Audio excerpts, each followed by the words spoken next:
Assalamualaikum. Kembali lagi di channel saya.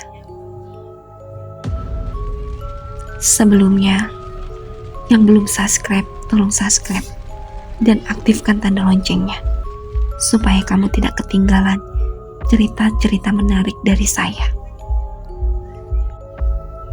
Mas, kamu tak perlu takut jika aku akan meninggalkanmu karena hal itu. Bujuk Santi lagi.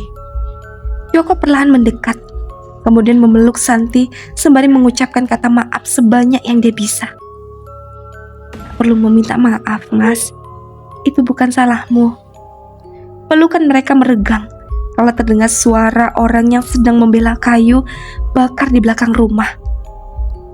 Mas, mata Santi membulat seiring dengan rasa takut yang menjalari tubuhnya. Tak perlu takut. Dia ibu. Kamu jangan menakut-nakuti aku ya, Mas. Ucap Santi kesal sembari mengangkat telunjuknya. Ya sudah kalau kamu tidak percaya, jawab Joko sembari mengangkat kedua bahunya. Padahal dia juga sebenarnya hanya asal bicara. Tak ingin berlarut-larut dalam ketakutan, Santi memilih memejamkan matanya. Karena sejak 1 minggu belakang, dia tak pernah lagi merasakan nyenyaknya tertidur. Walaupun selama 1 minggu itu, dia tak pernah menginginkannya. Tak perlu waktu lama, Santi sudah tertidur pulas dengan dengkuran halus dari mulutnya. Namun tidak dengan Joko. Banyak sekali yang mengganggu pikirannya akhir-akhir ini, sehingga matanya sulit terpejam. Sejak kematian Yukwati, dia juga merasa ada yang hilang dalam dirinya. Entah bagaimana dia akan menyembuhkan hal itu.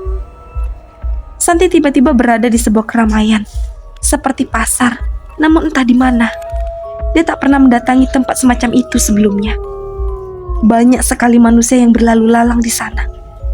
Namun dari semua orang yang dia lihat, tak tampak keramahan atau keceriaan dari wajah mereka. Semuanya murung dan tampak tua dan lelah. Hanya itu, tak ada seorang pun yang mengobrol satu sama lain. Mereka seperti sedang sibuk. Namun Santi tak mengerti untuk apa kesibukan yang mereka lakukan.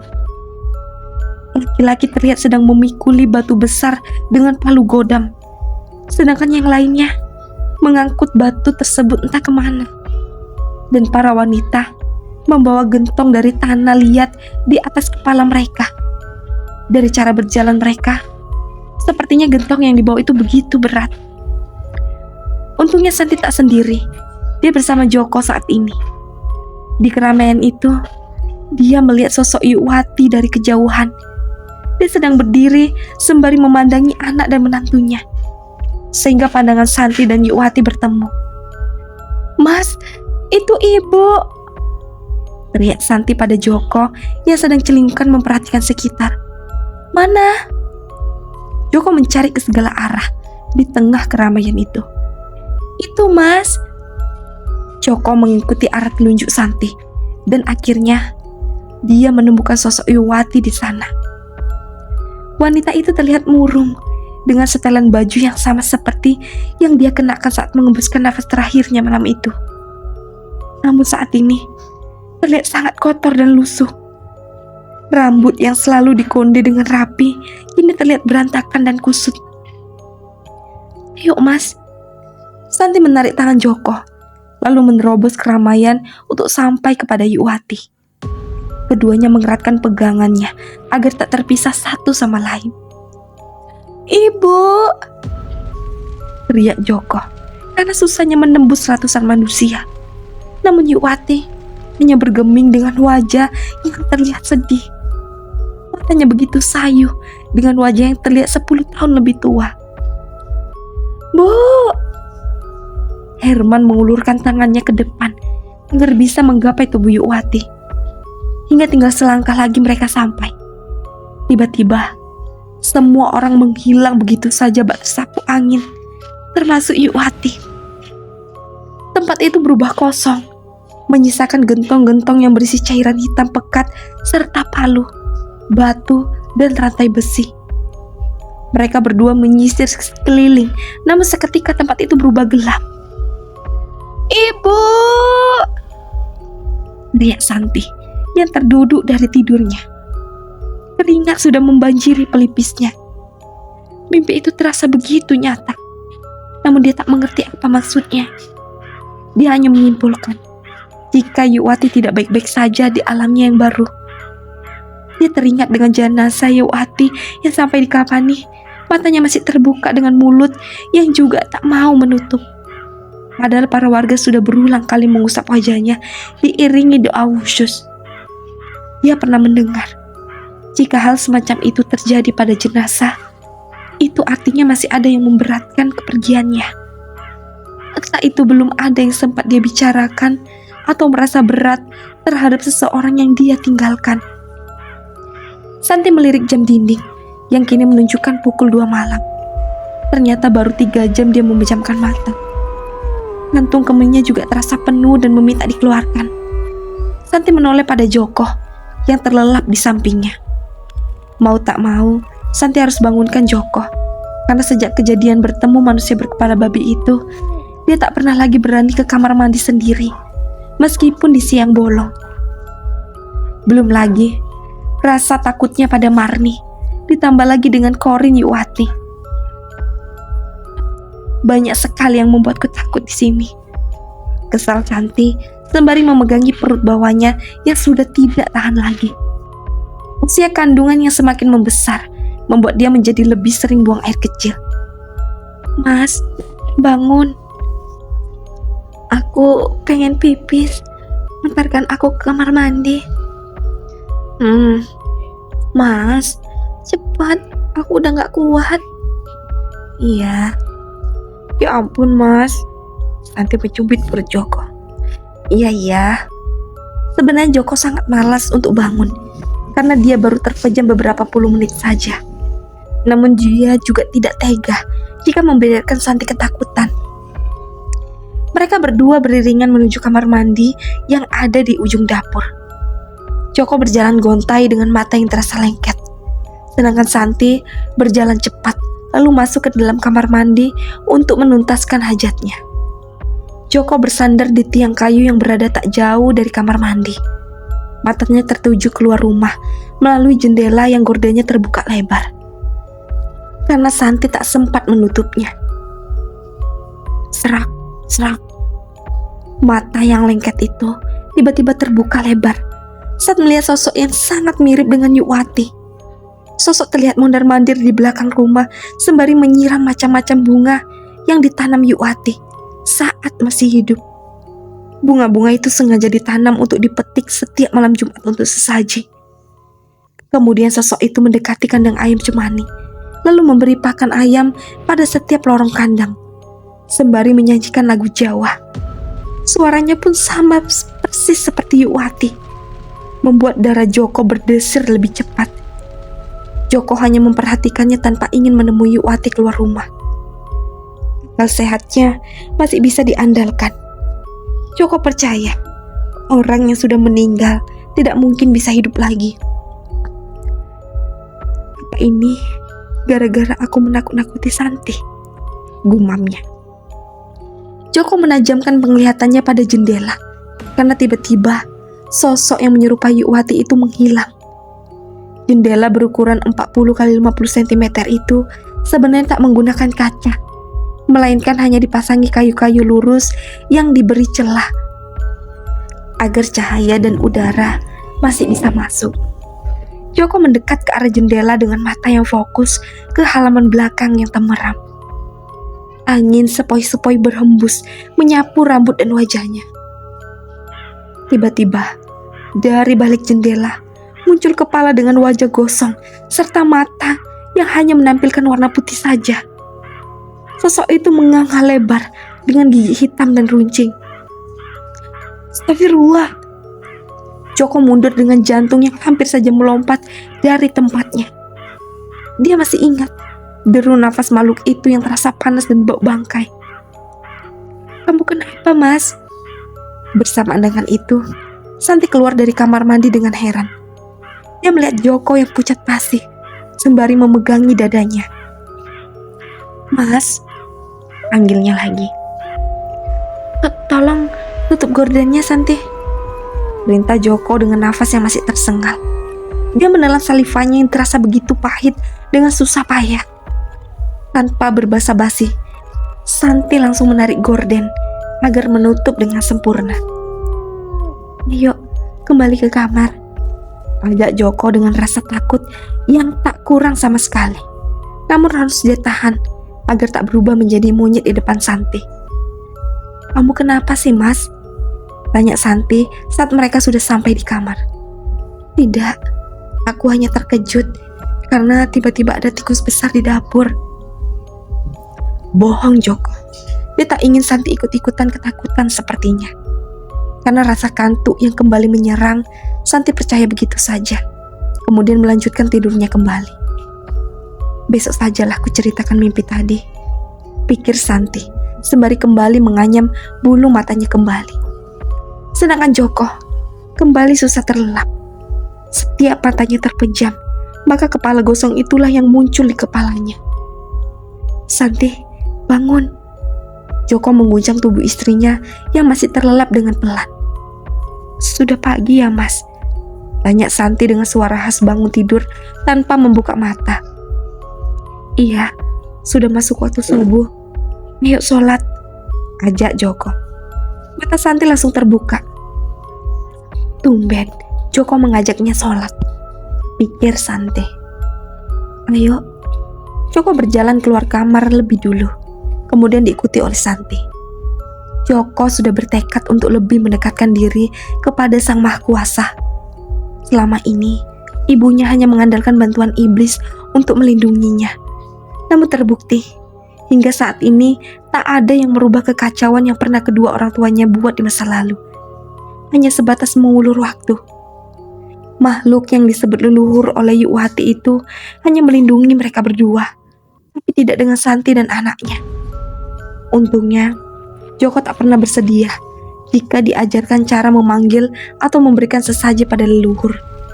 Apalagi diturunkan ilmu-ilmu supranatural dari sang ibu. Sehingga saat Yuwati meninggal dunia, maka leluhur itu tak ada hubungannya lagi dengan Joko. Dan dia tak perlu repot-repot membuat sesaji setiap malam Jumat sebagai persembahan. Dan akhir-akhir ini, arwah Marni jadi semakin beringas dan membahayakan. Walaupun sebelumnya, Yuwati meninggal, dia mengatakan jika semua masalah dengan Marni sudah selesai. Namun Joko tak mau mempercayainya begitu saja.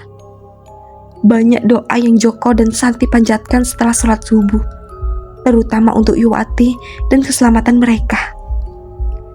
Pagi ini sepertinya matahari enggan muncul. Langit dipenuhi awan hitam yang bisa menumpahkan air hujan kapan saja. Hawa dingin yang menusuk tulang membuat burung-burung sepertinya lebih memilih berlindung di balik sarang daripada memeriahkan pagi. Santi mulai berkutat kembali dengan perabotan dapur setelah 1 minggu dia tinggalkan. Pagi ini dia hanya memasak nasi dan telur ceplok karena tak ada bahan makanan lain. Joko dan Santi tak cukup berani untuk mengambil makanan di rumah Yuwati, sehingga lebih memilih memakan apa yang ada di dapur. Sedangkan Joko berjalan ke belakang ke rumah Yuwati untuk memberi makan ayam-ayam peliharaan almarhum ibunya. Walau bagaimanapun, mereka tetap makhluk hidup yang sama-sama membutuhkan makan. Entah bagaimana kelangsungan hidup ayam-ayam itu, karena mulai saat ini tak ada lagi persembahan di setiap malam Jumat. "Apa aku jual saja puluhan ayam-ayam ini?" gumam Joko. Setelah semua ayam menerima jatahnya, Joko segera meletakkan baskom tempat dia membuat makanan ayam-ayam itu di atas kandang. Pikirannya tiba-tiba kembali pada kejadian semalam, membuat dia bergidik ngeri. Namun langkahnya harus terhenti dengan jantung yang berdetak 2 kali lipat. Ujung matanya menangkap seseorang yang sedang duduk di kursi kayu. Sosok yang begitu dia rindukan, namun tak berharap untuk dipertemukan. Joko menoleh perlahan untuk memastikan kursi panjang itu sengaja Yuwati buat untuk dirinya bersantai setelah pulang dari ladang. Dada Joko turun naik saat berhadapan dengan sosok Yuwati sedekat ini. "Bu, apa yang membuat ibu berat untuk pergi?" ucap Joko dengan air mata yang mulai terjatuh. Pasalnya, Yuwati terlihat murung dan sedih. Penampilannya sama persis seperti dalam mimpi Santi. Sosok itu hanya diam membisu, dengan tatapan kosong yang mengarah ke depan. Cukup lama Joko menatap sosok yang menyerupai ibunya tersebut, membuat dia menjadi ikut hanyut dalam kesedihan yang diperlihatkan Yuwati. "Mas, ayo makan!" teriak Santi dari ambang pintu dapurnya, membuat lamunan Joko buyar. "Oh, sudah matang," jawab Joko. Untungnya Santi tak bisa melihat air mata Joko karena jarak yang lumayan jauh. "Sudah." Santi kembali ke dapur. Apa dia tidak melihatnya? Ucap Joko dengan dahi berkerut. Joko kembali menoleh pada kursi di mana Yuwati duduk tadi. Namun sosok itu memang tidak ada lagi di sana. Joko segera menghapus air matanya, kemudian menyusul Santi ke rumahnya. "Mas, semalam aku mimpi ibu," ucap Santi setelah mereka selesai makan. "Oh ya, seperti apa mimpinya?" "Kita bertemu ibu di keramaian, tapi ibu terlihat begitu sedih dan tua. Bajunya pun kotor dan lusuh. Sayangnya, aku tak bisa mendekatinya karena dia tiba-tiba menghilang," jawab Santi. Dia juga menceritakan lebih detail mimpinya pada Joko. Joko menarik nafas panjang. Mengapa mimpi itu sama seperti yang dia lihat tadi? Sama-sama menunjukkan peringai sedih dan murung. Joko juga melihat jasad sang ibu kala itu terlihat membuka mata dan mulut. Dia juga tahu jika hal itu terjadi karena masih ada yang memberatkan kepergian almarhum. "Sudah Mas, tak perlu dipikirkan. Mungkin saja itu hanya kembang tidur biasa karena kita terlalu memikirkan ibu sebelum tidur." Santi paham apa yang ada dalam pikiran suaminya. "Semoga saja begitu," jawab Joko, walaupun tetap mengganjal dalam hatinya. "Oh ya Santi, pagi ini Mas akan pergi ke rumah Juragan Bahar." Joko mengalihkan pembicaraan. "Untuk apa?" Santi sudah was-was karena mungkin dirinya harus ditinggal sendiri di rumah ini hingga nanti sore jika niat Joko pergi ke sana untuk bekerja. "Mas cuma mau bilang, jika mulai hari ini Mas akan memundurkan diri. Beberapa hari lagi kan kita akan pindah ke kota." Sembari meminta maaf karena sudah hampir 2 minggu tidak masuk bekerja, jawabnya. Santi kembali bernafas lega mendengarnya. "Ku ikut ya Mas." Santi sungguh tidak sanggup jika ditinggalkan di rumah ini sendiri barang 1 menit pun. Bayang-bayang berbagai bentuk setan yang pernah Santi lihat selalu muncul saat itu sendirian. "Tentu saja, ayo ganti baju. Kita berangkat saat ini juga." Mulai saat ini, Joko berjanji untuk tidak membiarkan Santi sendirian. Kemanapun dia pergi, maka Santi harus ikut. Dia tak mau terjadi hal-hal yang tidak diinginkan. Apalagi saat ini, entitas mereka yang tak kasat mata semakin gencar memperlihatkan keberadaannya. Setelah berganti baju, mereka langsung mengunci pintu dan bersiap-siap untuk berangkat. Lagi-lagi, sosok yang menyerupai Yuwati muncul. Saat ini dia duduk di teras rumahnya. Joko berusaha mengendalikan diri agar tak terlihat begitu kaget di depan Santi. Dia yakin jika hanya dirinya yang bisa melihat. Terbukti karena Santi tak memperlihatkan reaksi apapun saat menoleh ke rumah Yuwati. Sepertinya memang ada yang tidak beres, gumam Joko. "Ayo Mas," teriak Santi saat melihat Joko malah melamun. "Iya." Mereka kemudian berjalan beriringan. Santi selalu merinding jika melewati rumah kosong Marni, walaupun dia pernah 1 minggu berada di sana. "Astagfirullah," beki Santi saat melihat sosok kepala Marni menyembul dari kolam ikan di samping rumahnya. "Apapun itu, jangan dilihat." Joko memalingkan kepala agar menatap dirinya. Joko memang tidak melihat apapun, namun dia tahu jika Santi melihat sesuatu di rumah kosong itu. "Iya Mas." Santi mengangguk, kemudian berjalan cepat meninggalkan rumah Marni. Setan itu menyeringai, diiringi tawa yang tidak bisa diartikan maksudnya.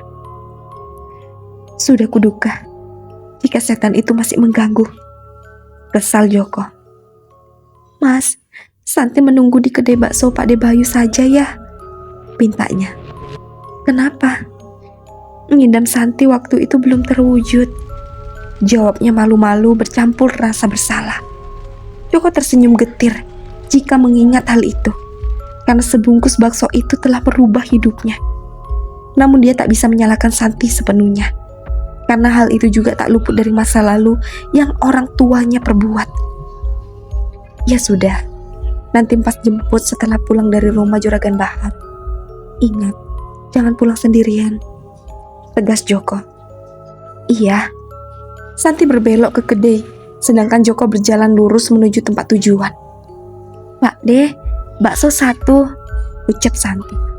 Pak De Bayu yang sedang bersiap-siap membuka dagangan sontak menoleh. Santi, mana Joko? Dia celingukan sebelum akhirnya melihat sosok Joko yang berjalan semakin menjauh. Mau kemana dia? Sambungnya. Mau ke rumah Juragan Bahar, jawab Santi seadanya. Memangnya sudah mulai bekerja lagi? Tidak, Mas Joko ke sana untuk mengundurkan diri, jawab Santi. Pak De Bayu mengangguk-angguk, kemudian beralih menuju gerobak untuk meracik pesanan Santi. Santi langsung menerima semangkuk bakso yang disodorkan Pak De Bayu. Wangi bawang goreng yang bercampur dengan kuah bakso membuat air liur Santi hampir menetes. Santi menyatapnya dengan begitu rakus. Padahal sebelum pergi, dia baru saja selesai sarapan. Dia mengelap bibirnya setelah satu mangkok bakso habis tak tersisa.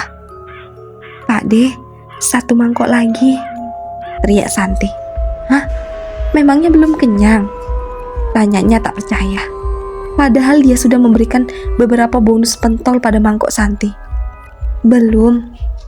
Ya ampun, sudah seperti orang puasa bertemu lebaran saja, ucap Pak De Bayu sembari menggelengkan kepala. Namun dia tetap mengikuti kemauan Santi. Tepat setelah setengah mangkuk kedua habis, Joko pun datang. Pak De, sapanya. Kok kebetulan ada yang mau Pak De sampaikan, ucapnya sembari mengajak Joko duduk. Apa itu Pak De? Joko bisa menebak jika ada sesuatu yang serius yang akan disampaikan Pak De Bayu. Ini tentang Yuwati. Ada apa dengan ibu? Dada Joko tiba-tiba terasa berdebar. Dia datang ke dalam mimpiku dan budemu. Mimpi kami hampir sama. Ibumu memang tak mengatakan sepatah kata pun, namun wajahnya terlihat begitu sedih, jawab Pak De Bayu. Santi juga bermimpi seperti itu semalam, timpal Santi. Kedua laki-laki berbeda zaman itu mengembuskan nafas panjang. Budemu juga sudah menceritakan kejanggalan tadi malam tentang makanan yang tiba-tiba basi saat tahlilan. Pak De yakin ada yang ingin dia sampaikan, sambungnya. Saya juga berpikir seperti itu Pak De. Masih mending kalian hanya lewat mimpi. Saya malah melihatnya langsung, jawab Joko diiringi hembusan nafas kasar. Pak De Bayu dan Santi berteriak bersamaan. Bantu saya Pak De. Semua ini harus selesai sebelum saya dan Santi pindah ke kota, ucap Joko dengan tatapan lurus ke depan. Kalian mau pindah? Iya, setelah 7 hari kepergian ibu. Memang sebaiknya begitu. Kalau perlu, jual saja semua peninggalan ibumu. Menetaplah di kota. Kalau perlu jangan kembali. Biarlah aku yang mengunjungi kalian ke sana, usul Pak De Bayu. Kong, sebenarnya apa yang terjadi pada Yuwati? Mengapa dia bisa mendadak pergi seperti itu? Pak De Bayu memang orang pertama yang diberitahu oleh Joko tentang kematian Yuwati. Namun kala itu, Joko masih kalut sehingga tak menceritakan sebab musabab kematian ibunya. Mengalirlah cerita Joko tanpa ragu. Sebagai keluarga yang paling dekat, Pak De Bayu sedikit banyak mengetahui tentang permasalahan Yuwati dan Marni walaupun tak semuanya. Tugas kita saat ini mencari tahu apa yang menyebabkan dia berat untuk pergi, ucap Pak Bayu. Apa kita geledah saja rumah ibumu? Siapa tahu ada petunjuk di sana. Selama ini dia terlalu tertutup, sehingga tak banyak rahasianya yang kita tahu, ucap Pak Bayu. Boleh juga, kalau bisa setelah tahlilan nanti malam kita geledah, jawab Joko. Dia berharap segera menemukan jawaban atas kesedihan sang ibu di alam barunya. Lebih cepat lebih baik. Hanya kita bertiga yang akan menggeledah rumah ibu, tanya Santi setelah sekian lama terdiam. Tentu saja, kami merasa ini bukan hal yang harus diketahui orang lain. Lagi pula, hanya kita bertiga yang tahu tentang hal ini, jawab Joko. Santi mengangguk saja. Dia hanya ingin masalah ini segera selesai agar tak menghambat pindahnya nanti. Sedangkan di kota, Asri dan Ahmad merasa semakin resah karena anak dan menantunya tak kunjung memberi kabar. Padahal sudah hampir 3 bulan mereka meninggalkan kota untuk pindah ke kampung halaman Joko. Tapi di sana tidak ada sinyal. Kemungkinan kami akan susah dihubungi, ucap Joko kala itu. Lalu bagaimana kami mengetahui kabar kalian? Tanya Ahmad yang mengkhawatirkan keselamatan Santi sebagai anak satu-satunya. Bapak tenang saja, Santi akan sering keluar desa agar bisa mendapatkan sinyal, ucap Santi menenangkan. Ahmad sebenarnya tak mengizinkan mereka berdua untuk pindah, apalagi ke desa terpencil seperti itu, termasuk Asri yang tidak sanggup untuk melepas anak dan calon cucu pertamanya. Namun mereka juga tak bisa mengekang Santi, karena setiap anak perempuan memang akan pergi mengikuti kemana arah suaminya. Kalau bapak dan ibu berkenan, silakan datang ke desa saya. Joko menulis sepucuk alamat lengkap dengan tinggal dia dan Yuwati. Namun sayang, saat ini kertas itu hilang tak kemana. Sedangkan mereka hanya mengingat nama kabupatennya saja. Akan sangat sulit untuk menemukan keberadaan Joko dan Santi di sana, di antah berantah yang mereka sendiri tak pernah kunjungi. Ahmad maupun Asri tak pernah meninggalkan ponsel mereka bareng sebentar, harap-harap Santi atau Joko menghubungi. Namun hingga saat ini, ponsel itu tak pernah menghubungkan kerinduan mereka. Terakhir kali Santi menghubungi mereka adalah saat dia dan Joko sampai di kabupaten. Santi sengaja menyempatkan diri untuk memberi kabar pada ibu dan bapaknya sebelum masuk ke desa. Ahmad juga selalu berusaha menghubungi Santi maupun Joko setiap waktu, namun tidak pernah tersambung. Kalaupun tersambung, ponselnya akan tiba-tiba error lalu mati begitu saja. Ditambah lagi, akhir-akhir ini mereka sering memimpikan Santi dan Joko yang selalu berlari ketakutan sembari berteriak meminta tolong. Jika hanya sekali, mungkin mereka tak akan secemas ini. Namun mimpi itu hadir hampir setiap malam. Pak, apa kita lapor polisi saja? Usul Asri. Berat badannya bahkan terus merosot karena memikirkan sang anak. Alamatnya kan tidak ada, Bu. Jangankan lapor polisi, jika mereka mengetahui alamat Joko, Ahmad sendiri yang akan datang ke sana menjemput anak dan cucunya. Entah sudah berapa puluh kali rumah ini digeledah untuk mencari secari kertas itu, namun hasilnya selalu nihil. Padahal Asri masih ingat jelas jika kertas berisi alamat itu ditaruh di dalam laci. Atau kita minta bantuan Kiai Abdullah saja, usul Asri lagi. Kiai Abdullah adalah salah satu teman Ahmad, seorang pemimpin pondok pesantren yang terkenal dengan kepiawaiannya dalam berurusan dengan makhluk gaib. Sudah banyak orang dari berbagai kota yang meminta bantuannya, dan sebagian besar berhasil dia bantu. Ahmad tampak gusar.